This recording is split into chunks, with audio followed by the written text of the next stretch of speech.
Hello दोस्तों, स्वागत है आपका मेरे YouTube चैनल में। हाल ही में भारत के विदेश मंत्री राजनाथ सिंह जी ने अपने ट्विटर अकाउंट के जरिए कैलाश मानसरोवर यात्रा के लिए BRO द्वारा बनाई गई नई सड़क की शुभकामनाएं दी हैं।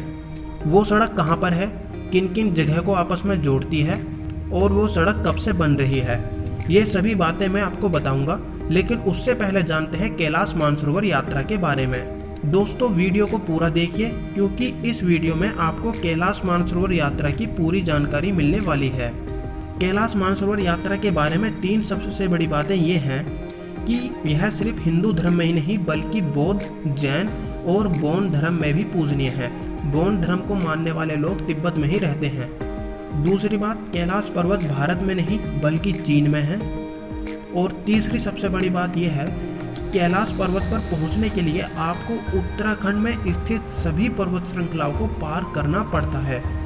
दोस्तों, कैलाश मानसरोवर यात्रा को समझने के लिए हिमालय की ज्योग्राफी समझना बहुत जरूरी है। तो आइए जानते हैं। बेसिकली भारत में हिमालय पर्वत को 5 भागों में बांटा गया है। सबसे शुरू में आता है शिवालिक। यह हिमालय पर्वत का सबसे नया भाग है जिसकी ऊंचाई सबसे कम औसतन 1200 मीटर है। हरिद्वार में यही पहाड़ है और इन पर ज़्यादा घने जंगल नहीं होते। इसके बाद आता है मध्य हिमालय। इनकी ऊंचाई 1300 से 5100 मीटर तक है। ज़्यादातर पर्यटन स्थल इन्हीं पहाड़ों पर हैं, जैसे कि मंसूरी, चक्राता। ये पहाड़ घने जंगलों से ढके हुए हैं। इसके आगे आता है ग्रेट हिमालय। यह महान हिमालय, इनकी औसत ऊंचाई 6100 मीटर है और यह दुनिया की सबसे ऊंची पर्वत श्रृंखला है। माउंट एवरेस्ट इसी का हिस्सा है और ये पहाड़ बर्फ से ढके रहते हैं। कैलाश मानसरोवर यात्रा के लिए ये तीनों पर्वत श्रृंखलाएं शिवालिक, मध्य व महान हिमालय पार करनी पड़ती है। और इन तीनों के भी उत्तर में आता है ट्रांस हिमालय, जिसका कुछ भाग कश्मीर में है और कुछ भाग तिब्बत में, और वहीं पर कैलाश पर्वत स्थित है। ट्रांस हिमालय में ही भारत की सबसे ऊंची पर्वत चोटी K2 है। हिमालय का 5वां भाग पूर्वांचल है, जिसके पहाड़ भारत के पूर्वी राज्यों त्रिपुरा, मेघालय, मिजोरम के अलावा म्यांमार देश में भी हैं।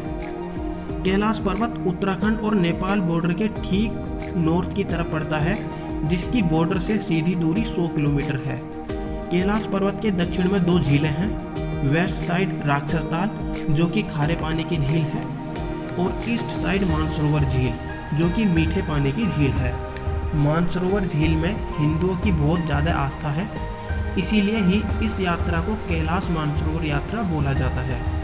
कैलाश पर्वत के पास से ही 4 नदियाँ निकलती हैं, जो कि सिंधु, सतलुज, ब्रह्मपुत्र और कर्नाली या घाघरा है। अब जानते हैं कैलाश मानसरोवर यात्रा पर किस तरह से जाया जा सकता है। भारत से अगर आप कैलाश यात्रा के लिए जाते हैं तो आपके पास कुल 3 रास्ते हैं। पहला है लिपुलेख पास से होकर उत्तराखंड से, दूसरा नाथुला पास सिक्किम से और तीसरा रास्ता नेपाल से होकर है। लेकिन भारत सरकार लिपुलेख पास और नाथुला पास से ही अपने श्रद्धालुओं को भेजती है। लिपुलेख उत्तराखंड वाला रास्ता सदियों से जारी है। हालांकि यह 1961 में चीन युद्ध के बाद 1981 तक बंद था। 1981 में यह रास्ता फिर से कुछ शर्तों के साथ चीन ने खोल दिया था। लिपुलेख पास वाला रास्ता बहुत ही दुर्गम रास्ता है। इस रास्ते पर कई दिन पैदल चलना पड़ता है, सड़क बनी हुई नहीं है।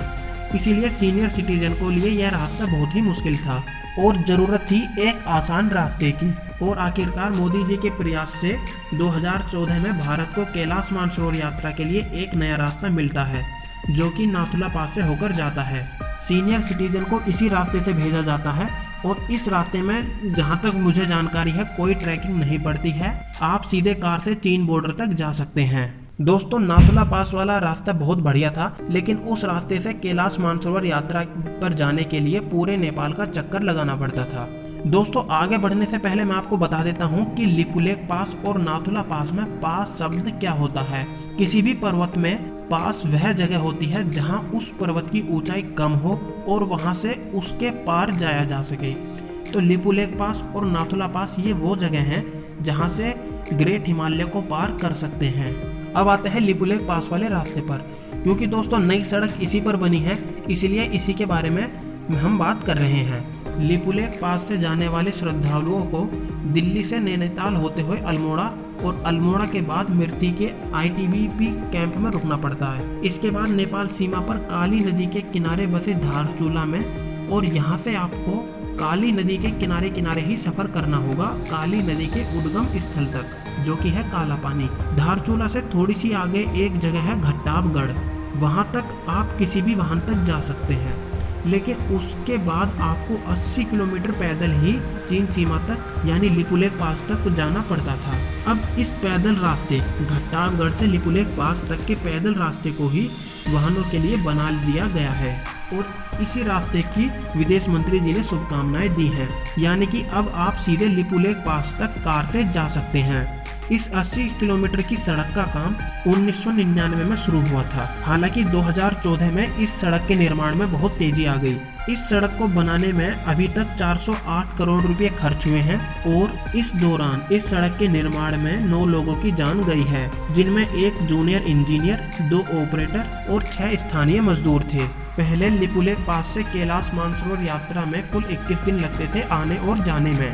अब कितना समय लगेगा यह कहना मुश्किल है, लेकिन अगर हिसाब लगाया जाए तो धारचूला से लिपुलेख पास पैदल जाने में पहले 6 दिन लगते थे, यानी कि आने और जाने में 12 दिन। अब गाड़ी से जा सकेंगे तो लगेंगे मात्र 2 दिन, यानी कि आने और जाने में 4 दिन। तो इस तरह से अगर हिसाब लगाया जाए तो 13 दिन पूरी कैलाश मानसरोवर यात्रा में लगेंगे। अब दोस्तों, अगर आप शिव भक्त हैं और आपका मन है कैलाश मानसरोवर यात्रा का, तो आप किस तरह से जा सकते हैं।